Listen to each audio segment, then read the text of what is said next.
આજે તો આપણે આવી જોરદાર ગુજરાતી ડીશ બનાવવાની છે, તો ચાલો આજે આપણે રેસીપી સ્ટાર્ટ કરીએ। તો મેં અત્યારે અહીંયા બટેકા બાફવા મૂકી દીધા છે, કારણ કે આપણે કરવાનું છે બાફેલા બટેકાનું શાક।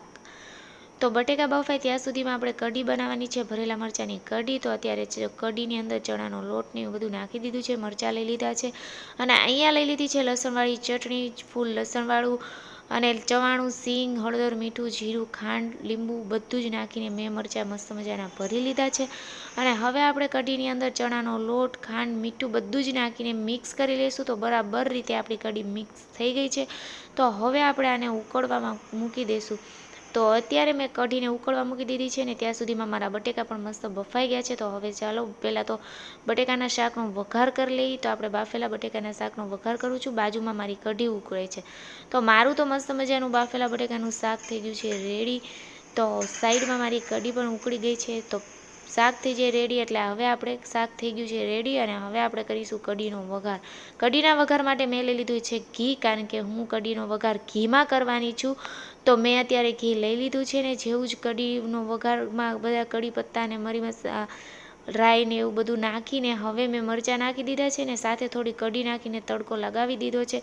તો હવે જ આપણે એ બધો જ વઘાર નાખી દઈશું કઢીની અંદર, અને આપણી મસ્ત મજાની કઢી થઈ ગઈ છે રેડી, ભરેલા મરચાંની કઢી। હવે નાખી દઈશું થોડી ધાણાભાજી, અને તમે જોઈ શકો છો મસ્ત કઢી થઈ ગઈ છે રેડી, અને બાફેલા બટેકાનું શાક પણ થઈ ગયું છે રેડી। તો હવે મારે બનાવવાની છે મીઠી સેવ, જે કે આપણે ગુજરાતી ભાષામાં બરેજ કહેવાય તે।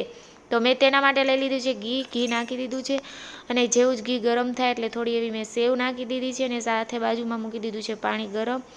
તો મારી તો બરેજ બનીને રેડી થઈ ગઈ હતી, એટલી વારમાં જ વિનુભાઈ આવી ગયા, અને વિનુભાઈ કે ચાલો હવે હું રોટલા સ્ટાર્ટ કરી દઉં।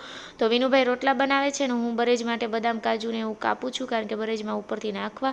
અને જો તમે યુટ્યુબ ઉપર નવા હોય તો પ્લીઝ વિડીયોને લાઇક, શેર અને સબસ્ક્રાઈબ ખાસ કરીને ચેનલને કરી લેજો, કારણ કે અમારા આવા નવા વ્લોગ આવશે। અને વિનુભાઈ છે કુકિંગ માસ્ટર, તો જોરદાર બધી રસોઈ આવડે છે।